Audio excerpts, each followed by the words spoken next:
તારીખ 5 મે 2024ના રોજ બપોરે 12:30 વાગ્યે મહેસાણા તાલુકાના સઠિયાળા ગામ ખાતે સુજલામ સુફલામ તળાવમાં ખોદકામ બાબતે થયેલા વિવાદમાં નવા ખુલાસા સામે આવ્યા. મહેસાણા તાલુકાના સઠિયાળા ગામ ખાતે સુજલામ સુફલામ તળાવમાં ખોદકામ બાબતે થયેલા વિવાદમાં નવા ખુલાસા સામે આવ્યા છે, જ્યાં આજરોજ સુજલામ સુફલામ યોજના અંતર્ગત અધિકારીઓ દ્વારા સ્થળ તપાસ તથા તળાવની માપણી કરવામાં આવી હતી. ગામના સરપંચ તથા ગામના આગેવાનો તથા સુજલામ સુફલામ યોજના અધિકારીઓ સ્થળ તપાસ કરી માપણી કરી આગળની કાર્યવાહી હાથ ધરવામાં આવી હતી. ગામના સરપંચના કહ્યા પ્રમાણે તળાવ ઊંડું કરવા માટે તમામ પ્રકારની પૂર્વ મંજૂરી તથા ઠરાવ કરવામાં આવેલ છે. શું અત્યારે આ સમગ્ર ઘટના છે? હું પરમાર નાનજીભાઈ તલસીભાઈ ગામનો સઠિયાળાનો રહેવાસી છું.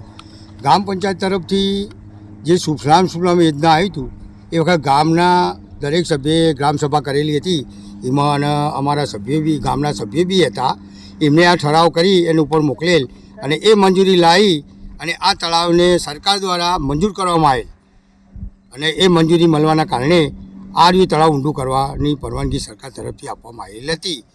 એમાં કોઈનો રોકટોટો ગામમાંથી પણ નથી મળ્યો, કોઈનો વિરોધ નથી થયેલો, પણ પાછળથી કોઈ વિરોધ થયો એ પણ કોઈ અમારા કહેવાથી નહીં અને સરકારના નિયમ મુજબ એમને આ કામ કરેલ છે. ખોટું કામ થયેલ નથી. સરકારી અધિકારીઓ અત્યારે તપાસમાં આવ્યા હતા, તે શું કીધું? એટલે અધિકારીઓ પોતાની જે રીતે આવ્યા હતા એ અમને બોલાવ્યા હતા. અમે જ કહી દીધું કે આ જે સરકાર તરફથી આ તળાવ બનાવવામાં મંજૂરી આપેલી હતી અને એથી નિયમ મુજબ જે અધિકારીઓ હતા એ પોતે માપણી કરીને આ કાર્ય ચેક કરીને પોતાનું કાર્ય પૂર્ણ કરે. શું હતું હકીકત જણાવો. મારું નામ સરોજબેન પટેલ છે. હું સઠિયાળા ગામમાં ઉપસરપંચ છું.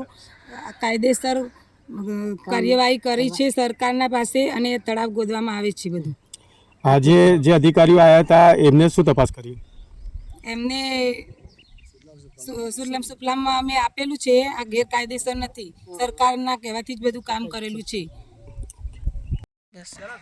તમારું પરિચય આપો અને શું અત્યારે અહીંયા ભેગા થયા છો? સઠિયાળા ગામના સરપંચ રમીલાબેન નાનજીભાઈ.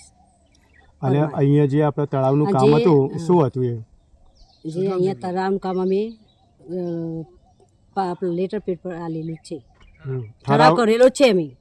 ઓકે.